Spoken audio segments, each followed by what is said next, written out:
Opening credits. Biker's Claim. Ménage Vampire Romance Short Story. By Selena Coffey. Auto-narrated, using Google technology. Chapter 1. I can't remember what made the noise that startled me. Not that I actually cared. It has been nearly 10 hours since I boarded the coach. Any coach. The destination wasn't important. I just had to get away. 12 hours now since my life changed forever. The noise was actually a welcome distraction from the sickening thoughts racing around inside my head. I think I actually got sick at some point today. The memories are so intense, the images in my mind so vivid. They will be embedded in my thoughts forever. How could he do that to me? And in my bed as well. With some skinny plastic little slut with fake. Censored. I'm not skinny by any stretch of the imagination. I never have been, nor wanted to be. 200 pounds 40-40 boobs. I am a big, beautiful woman. I'm happy with my body. Don't change, Jayne. He used to say, I love you the way you are. Skinny women do nothing for me. Like an idiot, I believed him. He must have loved my body once. It hasn't changed since we got married 8 years ago. I haven't changed since we got married. He has, though. It hurts to even think of his name. Let's stick with him for the moment. I close my eyes again, recalling the events of this morning. The Pearsons canceled, you see. They had booked to view a lovely little condo on the company books. A young couple starting their life together. Their heads awash with dreams and plans. The young couples were always my favorite clients. I'd get such satisfaction from helping them get a start in life. I only got the message from Mrs. Pearson about canceling 10 minutes before the appointment. Sorry, Jayne, but we aren't gonna be able to make it. Something urgent has come up, read the message left on my cell. So I had a free couple of hours before my next appointment. I considered returning to the office, but I had just about endured enough of my assistant's ramblings about plans for her baby shower. I'm not the maternal type. Nor was he. It was one of the reasons we were attracted to each other in the first place. We both agreed that kids would ruin our lifestyle. So hearing my assistant drone on and on about birthing balls, Censored. milk, colic, and all the other baby-related stuff was enough to convince me to avoid the office for the rest of the morning. I made a right down Pine Avenue and snaked my way through suburbia until I arrived at home on my street with my perfect house and my perfect husband. Within 10 minutes, my thoughts turned to coffee and a bagel as I approached my house. It took me a moment to work out what was different. Looking back, it was obvious what was out of place. His car was in the drive. He was supposed to have a full day of business meetings, out of town. Perhaps they were canceled too, I thought. I flushed a little, as the thought of him taking me to bed in the middle of the morning crossed my mind. I couldn't recall straight away the last time we'd made love. It must have been a few weeks ago. A pang of excitement ran through my body. I pulled into the drive and parked my little Ford behind his blue SUV. After checking my makeup in the mirror and pausing a moment to plan my morning seduction of him, I got out of my car and walked up to my front door. Music. I could hear loud music. He never played music. He didn't even like it, yet the music was coming from the house. Despite having my key ready in my hand, I tried the door and it opened. I walked into the hall. I called his name. Not surprisingly, there was no answer. The music was so loud my initial concern was that the neighbors would complain. I dumped my keys on the hall table and made straight for the source of the music, the MP3 player in the lounge. My MP3 player, playing some trendy hip-hop that neither of us liked. I opened the door to the lounge and stopped dead in my tracks. My mind attempting to process the scene before me. His clothes were scattered all around the room. His shirt was on the floor, his tie on the back of the sofa. His trousers and boxers were on the coffee table. The mind recalls the most insignificant details at times. I just can't get the picture of his boxers on the coffee table out of my mind. Still unable to process the scene, my eyes caught sight of something red on the sofa. A towel? A cloth? No, it can't be. It's a dress. On my sofa. On the floor in front of the sofa, strewn on the floor, was a white thong and a bra. I felt weak, speechless. I kept telling myself that my eyes were playing tricks on me. I had to grab hold of the back of the sofa, or I swear I would have fallen right there and then. I felt a pain in the pit of my stomach, my head spun, and I felt giddy as I realized that my life as I knew it was disintegrating before my eyes. And that damn music was still blasting out loudly. But where was he? No, please God. Not in my bed, I prayed. My legs were heavy, and my head was pounding from the incessant noise as I slowly headed toward the staircase. Filled with dread, taking one step at a time, I climbed to the first floor. I was struggling to breathe. I reached the landing, hesitated, and stood by my bedroom door. I knew when I opened the door that my life would change forever. The scene I would be faced with would be etched on my mind for the rest of my life. Everything would change. Surprisingly, I had the forethought to consider whether I should open the door slowly or just push it hard. The music was loud even upstairs, so I couldn't hear anything coming from the bedroom. I couldn't be sure that he was even in there. I opted for the big entrance and grabbed the door handle firmly, turning the brass knob to the right. I pushed hard, slamming the door open into the bedroom. 2 figures lay on the bed. He was laying down on the sheets, and the little slut was censored and sitting astride him, her back arched, with her hands reaching behind her head. He saw me first. His face dropped, and he pushed her off himself so hard that she struggled not to fall sideways onto the floor. As she struggled for balance, she looked toward the door and saw me standing there. Her face dropped. It seemed to lose all color, as she made an attempt to grab the duvet and cover herself up. Jayne? Was all he could manage. I looked towards her, the rage building. Get out of my house, you slut, I roared. She ran past me, censored down the stairs without stopping. No emotion showed upon her face. Nothing. For a moment, I considered grabbing her and demanding an answer to the unasked question, why? She wouldn't have been able to give me what I wanted, though. He was searching for a dressing gown, in an attempt to cover up his guilty censored body.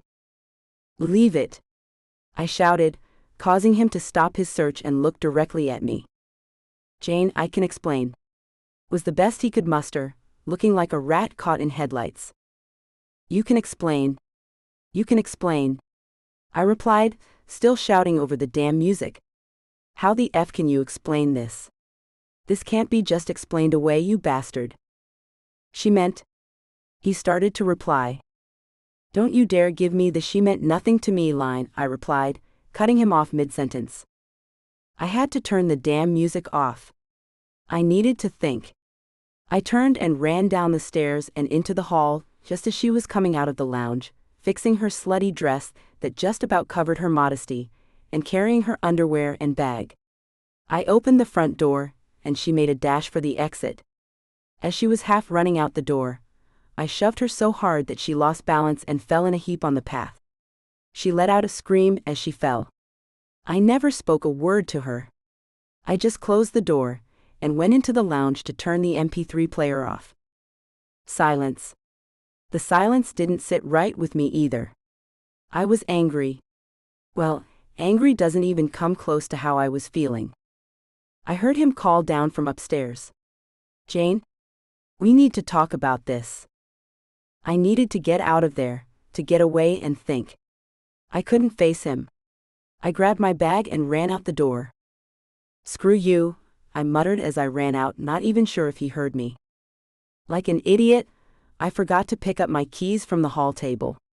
My head was spinning and I wasn't functioning properly. I was damn sure I wasn't going to go back into the house to get them. So I walked. I don't remember the route I took, but I ended up at the coach station and purchased a ticket for the next bus out of town. I didn't care where the end destination was. I just needed some time alone to think. The coach was half empty when we left the station. I really don't remember stopping at all along the way, but we must have done, as there were only 5 of us left in the coach as I looked around. A loved-up young couple in their mid-20s, sitting a few seats behind me, a middle-aged guy in a suit who spent most of the trip annoyingly tapping away on his laptop.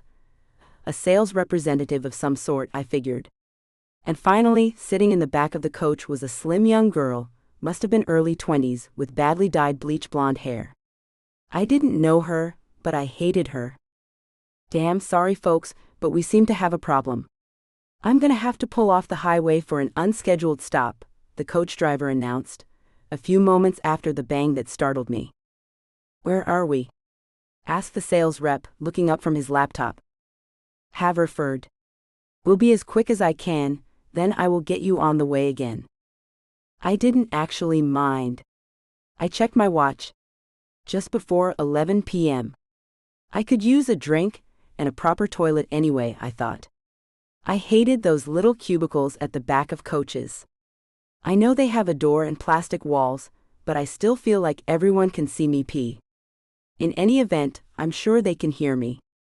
I looked out of the window as we passed a poorly lit sign that read, "Welcome to Haverford."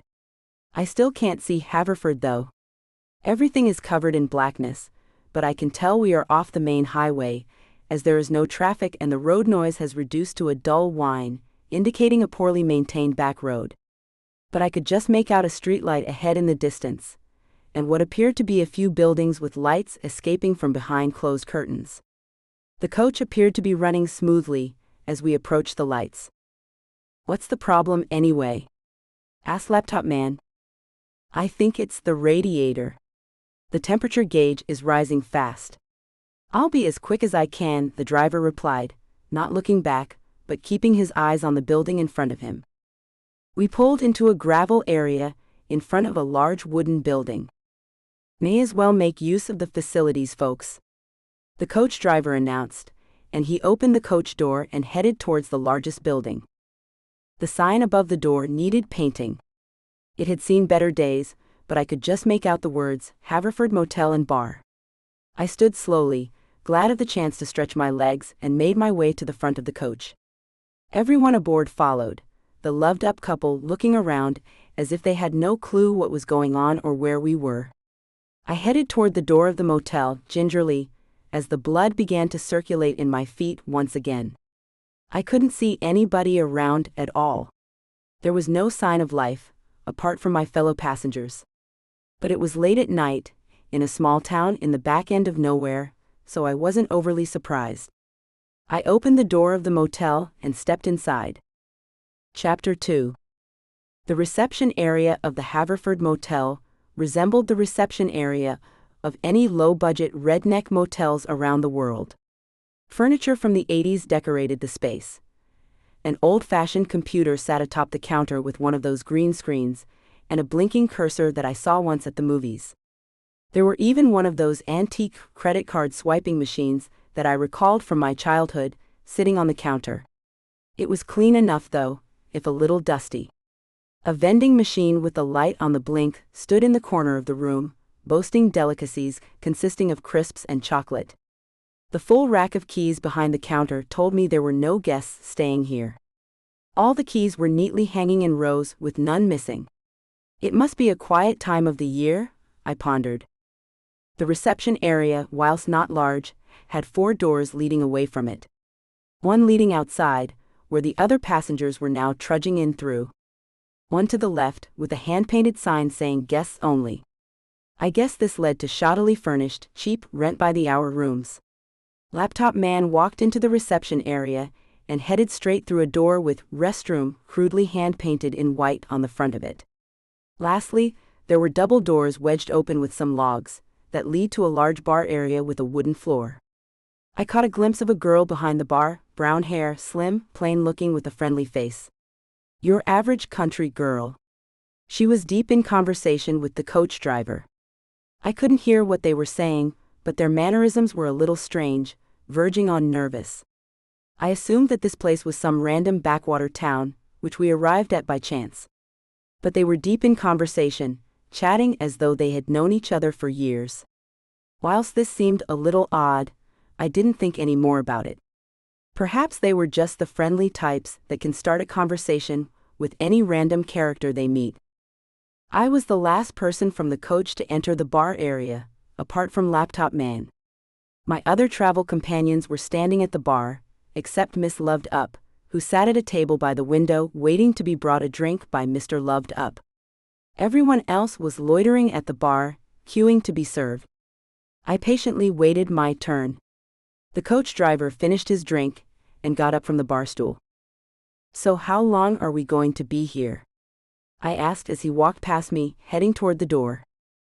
He stopped, glanced back at the girl pouring a beer and said, "Couple of hours, I figure, miss." He called me miss. I hate that, and I tried to make it obvious when I replied sharply, "So we don't need a room then? We aren't staying the night here?" "Nah, be on our way soon, miss." He obviously couldn't tell how mad I was at him. He left the bar and went outside. The other passengers all received their cold beers. Mr. Loved Up dutifully brought a drink for Miss Loved Up and sat down next to her. The young girl with the bleached hair ambled over to the jukebox and was idly checking out the music options. Not hip-hop, I thought. "Cold beer, please," I asked the waitress when she eventually looked up at me with a false smile on her face. "Coming up?" she replied, turning her back on me and grabbing a beer from the Budweiser fridge behind her. I plonked some money on the bar as she poured the contents of the bottle into a tall glass. "Any food being served?" I asked, noting that my fellow passengers had looked over too, waiting for her response. "Sorry, hun, chef is finished for the night," she replied, showing a complete lack of concern. I could hear my fellow passengers sigh. We had been on a coach for nearly 10 hours, and we were all starving. "There's a vending machine in reception. Want some change, hun?" she offered. "Hun," I thought. That's as bad as miss. Worse, in fact. "I guess I'd better if that's all there is on offer," I replied as she opened the till and put some coins on the bar. I took a long sip from my beer, picked up the change and headed for the delights of the vending machine. Crisps or chocolate, I pondered. I was weighing up whether chocolate would be more filling than crisps when I heard a distant roar outside. At first I thought it was thunder, but it continued longer and was deeper than any thunder I had ever heard in my life, and it was getting louder.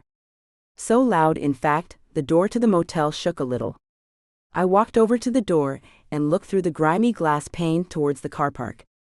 The first thing I noticed was the coach driver running. He was running fast, away from the motel as if his life depended on it. The roar was now deafening, the source of which was now coming into view. 4 motorcycles, Harleys, pulled into the car park in a haze of smoke and noise. After a few seconds of the deafening roar, it ended abruptly as the engines were turned off in unison. The huge bikes glistened in the moonlight. There was something very masculine and powerful about them. Trouble, I thought. Or just a gang of hunky bikers stopping for a beer. Either way, 4 leather and denim-clad figures were heading for the door. My instincts were shouting at me to join the others. Safety in numbers kept playing over in my thoughts. Over the years, I have learned to trust my instinct without question, so I slipped back through the double doors to the bar to join the others, leaving a credit in the vending machine. The front door of the motel didn't just open. It flew open. These guys knew how to make an entrance. All eyes were drawn toward the double doors, fear and concern showing on the faces of the guests. But it was more than just fear that showed on the face of the waitress. Terror. There was absolute terror in her eyes. Her mouth was open, but she was speechless. The sound of boots, with steel embedded in their soles, filled the bar area as the gang ambled in. The leader of the gang, at least I assumed he was the leader as he was in front and the biggest of the 4 bikers, arrived at the bar and looked for a waitress. "Beer? 4 of them," he announced. No emotion, nothing. He just spoke matter-of-factly. Speechless, the waitress turned and did as she was ordered. She pulled 4 bottles of Bud from the fridge, opened them with the bottle opener hanging from the belt holding up her short black skirt, and placed them on the bar. They made no attempt to pay for them, and there was no request for payment. The bikers grabbed their beers from the bar and threw their heads back, taking a long drink. So long, in fact, that two of the gang finished their beers in one mouthful. Again? The lead biker demanded, slamming the empty bottle back on the bar. Once more, the waitress did as she was ordered, and pulled 4 more beers from the fridge, took the tops off, and placed them on the bar. One of the gang walked over to the jukebox, pulled some change from his pocket, and pushed a few buttons. The sound of heavy metal music filled the air.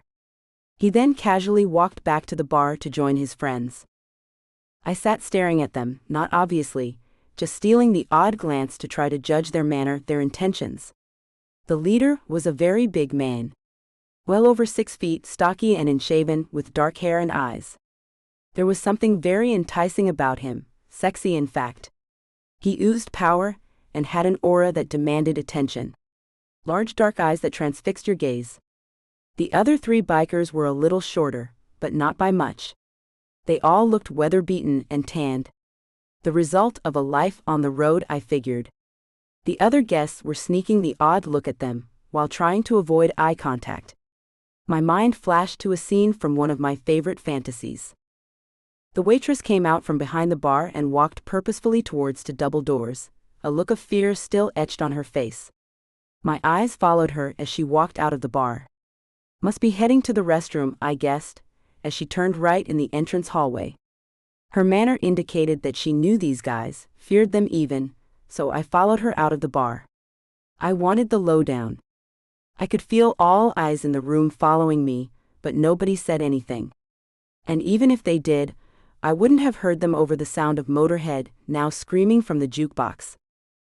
There was no sign of her in reception or the hallway leading to the restrooms. I walked down the hallway and opened the door marked ladies. There in front of me were young, recently waxed legs half hanging out of the window. The waitress was trying to climb through, but failing badly. What the? Hey, what are you doing? I shouted at the legs. Getting the F out of here. That's what. If you have any sense at all, you will be right behind me. She replied. A subconscious thought entered my head. There was no way I would fit through that tiny window. The legs fell back into the restroom, and she prepared for another attempt at climbing through the window. What's wrong? Is it the bikers? Bikers. That's one word for them, I guess. Try murderous, evil psychopaths. She looked panicked, the color draining from her face. The image of the leader standing at the bar, oozing censored appeal flashed through my head for a second. He looked forceful, but in no way murderous. Oh, come on, they seem okay. They just stopped for a drink. You don't know anything, hun. She called me hun again. What is there to know? I asked. Do you think they are just some random bikers passing through? Do you think it's an accident that you're here? She was speaking fast, so I had trouble comprehending her. What do you mean? I was feeling a little panicked now. 10 years ago, Bobby Campbell, one of the local wannabe redneck hardmen, shot the biker leader's girlfriend in the back. There was a bar fight. It was just your run-of-the-mill bar fight, until that idiot Bobby pulled a gun. Shot her in the back, he did, as they were driving away. She was crying now, nervous sobs between each sentence as tears started to flow down her cheeks. Bobby left town that night, haven't heard from him since. But every year, on the anniversary of that night for the last 10 years, they drive into town and take a girl. A replacement girlfriend for Clint, that's the leader. She continued, as I stood in silence, trying to make some sense of what I was hearing. We have lost Sarah, Gemma, Anna, all local girls. Taken and never seen or heard of again. After a few years of this, Jim, your friendly coach driver, pretended to break down in Haverford to provide outsiders for the bikers to choose from. We have had enough. She paused. I was hearing the words she was saying, but they made no sense. This must just be a young girl's wild imagination, I thought.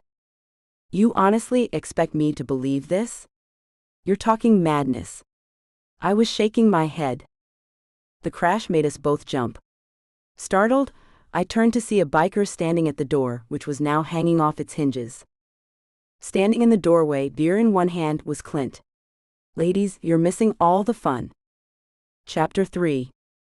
I was led out of the restroom, behind the waitress.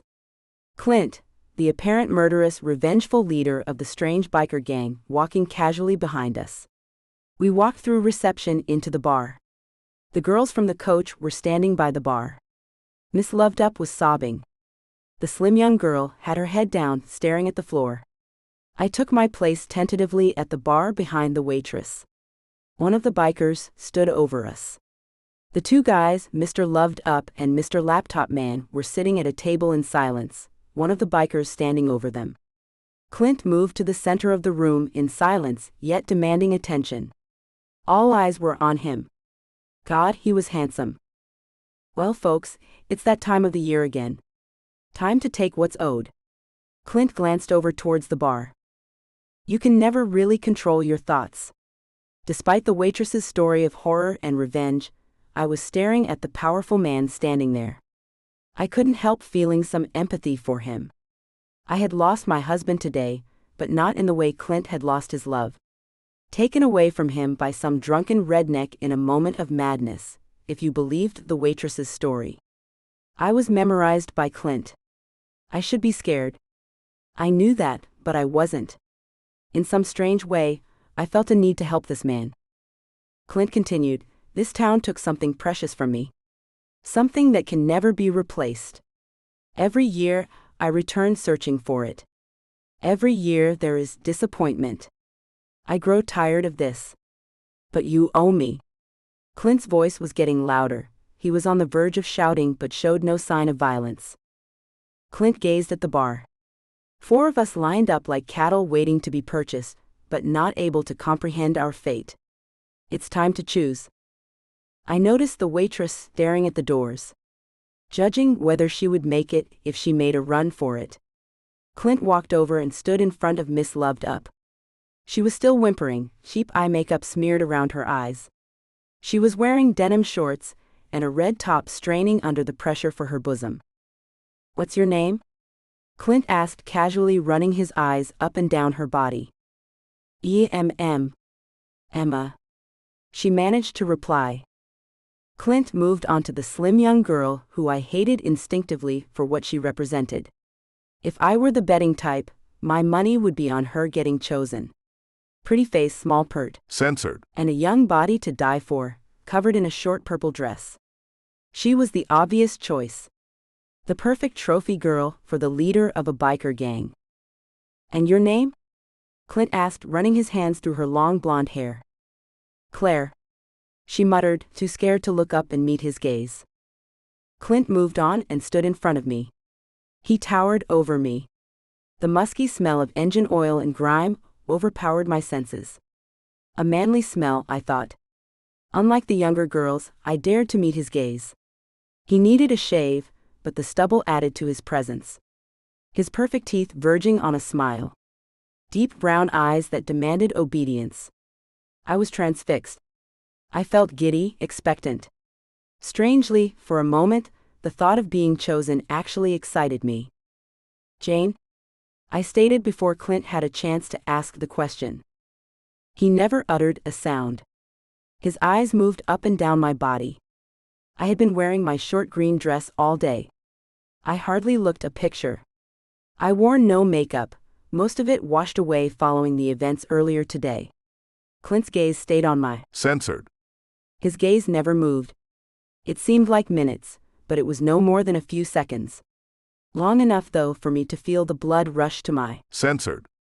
I wondered if he could tell I was becoming aroused. I wondered if he could read my mind, which was racing with uncontrollable thoughts of freaking this giant of a man. "Jayne ate," he muttered, calmer now, without any sign of anger in his voice. I looked into his eyes again. Lost for a second. "Yes, Jayne." I paused, "Pleased to meet you, Clint." Clint smiled and looked around at the other bikers. Not seeking consent, just a smile or a nod of the head. "Well, Jayne, shall we take a ride?" It wasn't a question, more of a demand. I found myself smiling inside. The other girls were still sobbing, and the waitress had the fear of God written all over her face. I didn't feel threatened at all by Clint. Quite the opposite. I was strangely excited by the thought of taking a ride with this man. I thought of my pathetic husband, comparing him with Clint. There was no contest. "Jayne," I said to myself, "let's start living, shall we?" I walked with Clint to the door in his shadow, not looking back, but aware of the other gang members obediently following us a respectful few paces behind. Walking across the car park, the moonlight glistened off the oval fuel tanks of the Harleys, parked in a neat row in front of the Haverford Motel. One by one, the bikers threw a leather boot over their machines, and seconds later, the deafening roar that announced the arrival of the gang began again, this time to announce their departure. Clint kicked the chrome footrest back onto its catch at the side of the Harley, and stood up, the powerful machine throbbing under his legs. I managed to catch Clint say, "Climb on," over the deep-pitched rumble of the engine. I took one last look at the motel. I could see my fellow passengers at the windows. I sensed they feared for my safety, a fear I did not share with them. Anticipation, adventure and excitement, yes, but definitely not fear. I felt safe with Clint, despite it being just a few minutes since we met. I couldn't explain it, didn't want to analyze it if I was truthful. I looked down at the seat, no more than a narrow strip of black shiny leather. Lifting my dress to the top of my thighs, I swung my right leg over the back of the bike, surprising myself that I managed to do it on the first attempt without making a fool of myself. Clint was holding the bike steady for me, as I lowered my hips down onto the thin leather seat. As soon as I felt the seat beneath me, I gasped and my suspicions were confirmed. I was dripping wet. The throbbing of the engine made things worse, and I could feel the heat building between my legs. Convinced I would have an orgasm at any moment, Clint revved the engine to make things worse, and sent vibrations running through me, and we pulled away and out of the car park. The speed and noise building as we headed into the darkness. I wrapped my arms around Clint for stability, feeling the cold from his body, an unnatural cold even with the cool night air blowing on my face. How long we rode for I couldn't tell. I don't think it was long before we pulled off the highway, and onto what I took to be a rough farm track. Clint slowed to a crawl, as did the other bikers, lighting up the darkness with their headlights. At the end of the track, the silhouette of a building came into view. When the headlights lit it up, I could see it was no more than a wooden slatted barn that had seen better days. I had no idea where we were. The only thing I was certain about was that I was in the middle of nowhere, with a biker gang that had been terrorizing a small town for years. But I didn't feel in any danger. Quite the opposite, in fact. I started to feel an irrational sense of belonging. Clint and the others pulled up to a wooden door and turned off their Harleys. Silence again. So quiet I could hear myself breathing, my heart beating. I removed my arms from around Clint, who stood and held the bike steady for me to get off. The gang members headed inside. A security light fixed to the roof of the barn illuminated the yard we parked in. I put my left foot on the ground, and with some difficulty this time, swung my right leg up and over the machine. Glancing down, I noticed a glistening wet patch on the seat. I flushed and hoped that Clint hadn't noticed. Clint put the Harley on its rest and headed inside. No words were spoken, and I followed him inside like his obedient lapdog. The room was sparse. By the light of a few glowing candles, I could make out a kitchen area leading to a large room with a rug, sofa, and a fireplace. 4 doors led from the main room, bedrooms I guessed, and a toilet. Nothing sinister to be found. No dead bodies, mutilated livestock. Nothing. Just your average converted barn.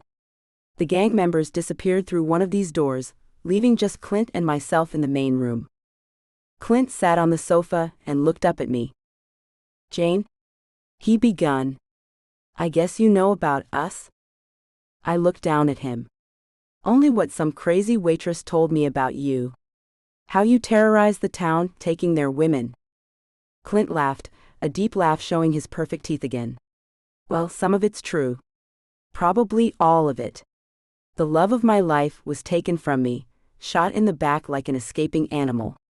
Yes, I do seek revenge from the residents of Haverford. That much is true." He paused as if considering just how much to tell me. But most of all, he paused to correct himself, we seek love. The love of a woman. We also need that woman to love us back. I'm hoping you are that woman. I paused before responding, and if I'm not, are you going to kill me? Leave me dead in a ditch by the side of the road? Of course not. But you can never return to your old life, whatever your choice. You do understand that, don't you? For a second, Clint's eyes were distant. What I do understand is that I have feelings I shouldn't have. Couldn't have. I feel attracted to you, roused by you.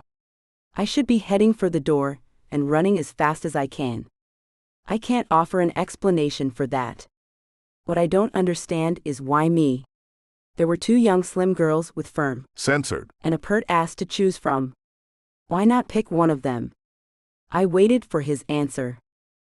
I don't want some plastic little slut. A little girl who will bolt at the first chance she gets. I want... Clint corrected himself again, we want a real woman to care for. To see to our needs and not run at the first chance she gets. Are you that woman, Jayne? He waited patiently for an answer. Maybe. I corrected myself this time, feeling the heat in my knickers. Hopefully. Looking into his eyes, I didn't want to refuse him. You're aroused, aren't you, Jayne? His question came out of the blue. I wasn't expecting it. Was I really that obvious? I knew my reply would change my life forever. If I said yes, I would want him to F me right here and now. I would never be able to leave then. If I said no, my future was uncertain. What the F did he mean by never return to my old life? I answered him honestly, although the answer came from the heart and not my head. Very, and sat down next to him. Do you want me, Clint? He smiled, it's not that easy, Jayne. If you join us. Yes, you will be mine, but I have to share you with the group. censored. I have to have their consent in this. In short, you love me and please the others, so they love you. He held my hand as he spoke, his finger reassuringly stroking my palm. My thoughts were running riot, out of control. I knew what he was asking. To be a wild biker gang's F-toy. Turned into a slut. But somehow Clint made it feel all right. I just couldn't ignore this overpowering urge to please him, whatever that meant. So you want to share me, totally? I asked, dreading the answer. Not totally. Freaking you is out of bounds. The boys know their limits. That pleasure will be mine and mine alone. His eyes were very convincing. I answered very quietly, okay. Clint strained and moved his head closer, continuing to seek an answer from my eyes. Okay, let's try it. There is no trying, Jayne, either you do or you don't? Okay, I do, Clint, I really do. He put his arm around me and pulled me close to him, my censored, pushing against his censored. He must have felt my censored, hard and aching for attention through my dress. I looked up at him, and he censored me deeply. I knew as soon as his censored worked its way into my mouth and his hand cupped by censored. I would do anything he wanted. I was his. Clint pulled away and asked me straight out. No messing, no subtlety. Are you feeling horny now, Jayne? F yes, I replied. Clint never replied. He just got up from the sofa, smiled, and left the room. I was alone for no more than a few seconds, not enough time to rethink my answer. Pondering over the enormity of my decision, and the incomprehensible sense of excitement I felt, one of the doors leading to the lounge area opened. The gang members entered the room one by one. Not a word was spoken as they walked over to where I was sitting. They were censored from the waist up. Inked arms and censored, toned and muscular arms. Defined muscles hard, protruding from there, censored, glistening in the light of the candles illuminating the room. I showed no sense of fear. Rather a sense of pure untapped excitement. No words were spoken. None were needed. They were all wearing jeans with black leather belts fixed with chrome belt buckles. A familiar scent of engine oil mixed with sweat wavered all around as they stood over me. I looked up into the face of one of them, then averted my eyes to his waist. My hands moved to eagerly undo his belt buckle. The metal button at the waist of his jeans popped open silently. I couldn't help but notice the bulge behind the other buttons leading down to his crotch. My hands were shaking with anticipation as they made their way down, pausing to undo each button and feeling his hardness under my fingers. Undone, his jeans began to drop from his waist and rest on his hips. I could see the top of his boxers now. Black cotton with an elastic waistband. The front of them stretched and straining with the hardness of his censored, waiting to be released. I felt myself shiver, my throat was dry, my hands shaking as I pulled the waistband away from him. I was torn between looking back up and into his eyes and continuing to stare at his groin. I opted for the latter, as my hand moved inside his waistband and down inside his boxers. The heat from within was electrifying, and with a quick downward pull I freed his censored, I spent a second, maybe 3 or 4, just staring as his erect, censored, now pointing at me as if to say, "You Jayne, yes I want you." I closed my hand around it, feeling it pulse and twitch at my touch. This time, I did look up at him. Seeking consent in his eyes, I started to run my hands slowly up and down his hard shaft. And I became lost in every inch of it. Suddenly, I became aware of the unmistakable metallic sound of another metal belt buckle being undone to my left. Finding it hard to avert my gaze away from the hard, censored, slowly being worked with my right hand, my curiosity got the better of me, and I turned my head in the direction of the sound. Metal buttons were being pulled apart, and jeans were anxiously being pulled down. Blue boxers following with lightning speed. I took a deep breath as another, censored, slightly larger than the first, sprung into view. I reached out and took it, running my thumb over the tip as I gently squeezed it. Standing in front of me was the other biker. He was censored, to the waist, but he had made no attempt to present me with his censored. Instead, he reached out and grabbed my arm. Unsure what his intentions were, he pulled me forward from the sofa. Not hard, nor in a forceful manner. Just guiding me. He wanted me on the floor. I shuffled off the sofa, not wanting to release my grip on either of the censored being worked in my hands. After I had wriggled to the rug in the center of the room, I sunk to my knees. The censored on either side of my face were closer now. I could tell from the occasional sigh and the look on their faces that they were enjoying my hot hand running up and down their hard. censored. This scene has been censored to provide a safe and enjoyable reading experience for everyone. They all stood around me, empty, drained and satisfied, sweat pouring down their bodies. There was a smile on each of their faces. Then, almost simultaneously, they uttered their first words to me. Words that I had been waiting to hear from them. Words that would change my life forever. "Thank you, Jayne." They paused. "And welcome." With that, they walked together back through the door they had entered the room from. My body was on fire. I needed relief so much. I lay back a second, exhausted. I had been on the edge of orgasm for hours. I was tempted to slide my hands down and see to myself. The censored between my legs had turned to what felt like a throbbing pain. If I didn't calm myself soon, I was going to explode. My thoughts were interrupted by a door opening off the room. It was Clint. Chapter 4. Clint's eyes were burning into me as I pulled myself off the rug. I hoped I had pleased him too. "Amazing, Jayne," he uttered. "Thank you, I hope the boys liked it." "I know I did," I replied, and suddenly an obvious thought occurred to me. "Were you watching?" "Watching isn't exactly the right word, Jayne. Go freshen up. I will explain later." He closed the door. I pulled up my dress and headed through the door I guessed was a bathroom. I was correct. A sparse room also lit by a candle containing a toilet, sink, and bath. Needing answers quickly, I dismissed the thought of a long, deep bath and used the sink to wash my face and censored rinse my mouth. I discarded my knickers, sodden, wringing wet and uncomfortable. They were no longer keeping the flowing volume of juices from escaping inside me. I threw them in a heap in the corner.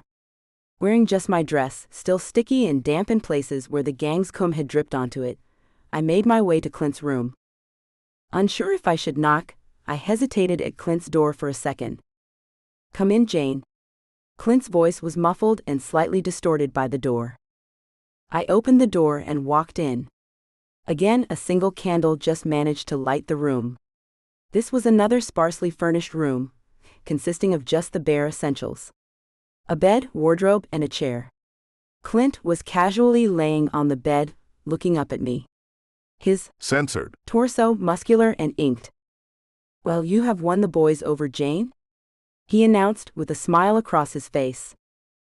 "I should hope so," I replied, still tasting cum in my mouth. "I guess you are feeling a little confused, Jayne," Clint started, stating the obvious. "That is a bit of an understatement.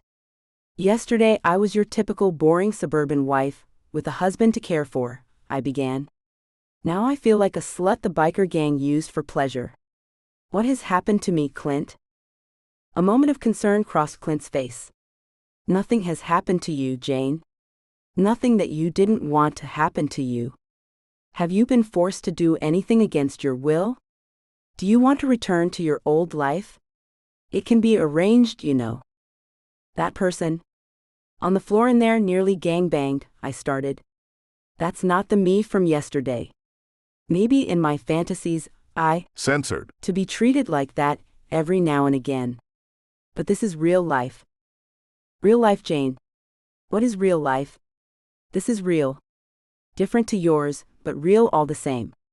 A look of compassion, verging on kindness, crossed Clint's face as he continued. Clint heisted.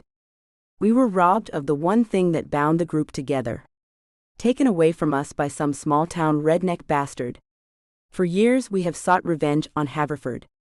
Searching for the girl to bind the gang together again. Not any girl. You, Jayne. We have been searching for you." My voice started to raise a little. "What happens 6 months down the line, when you think I am no longer that girl? Do I end up dead in a ditch somewhere like the others?" I was a little scared now. "Nobody ends up dead, Jayne. Well, not in the way you understand. They are walking around today. New lives, fresh starts." Clint was trying to ease my concerns. "But why me? I still don't understand. I am plain Jayne, the large girl with the big boobs. And why do I sense you have some power over me? I don't think I could refuse you, even if I wanted to," I replied, dozens of questions racing through my mind. "Again, the power is coming from you, Jayne. All we do is guide it," Clint explained as though it answered everything. I walked over to the bed where Clint was now lying back, propped on his elbows. "What if I change my mind and want out, Clint?" I looked into his eyes, seeking some comfort. "Unfortunately, there is no going back to the life you led yesterday. This is a once-in-a-lifetime opportunity," Clint replied. "I have a husband. A shit one maybe, but a husband all the same." I paused, waiting for a response that didn't come, so I continued. "Do you really expect me just to give up everything and start over?" "I expect you to do what your heart is telling you to do, Jayne," Clint replied. "I know your heart is telling you to stay with us forever. You just have to listen to it. Forever is a long time, Clint." My mind was nearly made up. "A very, very long time, Jayne." Clint smiled, a flash of his perfect teeth lit by the candlelight. I leaned in towards Clint, seeking assurance in his arms. Clint sat up and put his arm around me, and looked into my eyes. I returned his gaze, seeking answers to all the unanswered and the unasked questions. Reassurance that if I chose to stay, things would be all right. No answers were forthcoming, though. Just confirmation in my heart that I wanted this man. I couldn't explain why. I don't think anybody could. It was so out of character, so insane. But I did want him. I was under his spell, and when I was with him, when he held me, I knew deep down what my answer would always be. This scene has been censored to provide a safe and enjoyable reading experience for everyone. A few seconds after we regained our breath, some sense of consciousness returning, I heard Clint's voice. Have you decided, Jayne? Yes, I want to stay with you forever, Clint. I never want to leave, never want this to end. I managed to utter. Clint smiled. It may have been a trick of the dim light, but his teeth looked different, more defined. More prominent. I only managed a quick look, so I couldn't be sure. As he was moving down to censored me again, I opened my mouth, anxious to receive his soft censored again. His face moved past my mouth, and I felt his lips on my neck. He started to censored it. Soft, passionate, censored making me shiver again with pleasure, this time centered on my neck, building in my throat. I wrapped my arms around him, and felt his teeth gently nibbling on the soft skin on my neck. I wanted him again. You have made me so happy, Jayne. His voice was muffled by my neck, his breath cool on me. I felt a pang of pain. It lasted just for a second before turning to pleasure, as he sunk his teeth deep into my neck. Lost forever in his love, I willingly joined him for eternity. No regrets. I was home. Thank you for reading my book. If you like this story, I think you'll enjoy my book. Destiny of the Dragon Prince. A big favor to ask. I would really love it if you could take a few seconds to leave me a review. Thank you so much in advance. About the author. Selina Coffey is a romance writer who lives happily in London with her husband and son. She is a hopeless romantic who grew up always believing in love, and she is not ashamed to admit this. It is this belief that makes her so passionate about writing crazy love stories. A stereotypical girly girl, she loves shopping. So whenever she gets a chance and the spare cash, you will probably find her browsing online for the next pair of shoes to add to her collection. You can find her online at www.selinacoffey.com. Contact her at hello@selinacoffey.com. Closing credits. This has been Biker's Claim, written by Selina Coffey. Auto-narrated using Google technology. Copyright 2024 by Lovie Books Limited. Production copyright 2024 by Lovie Books Limited.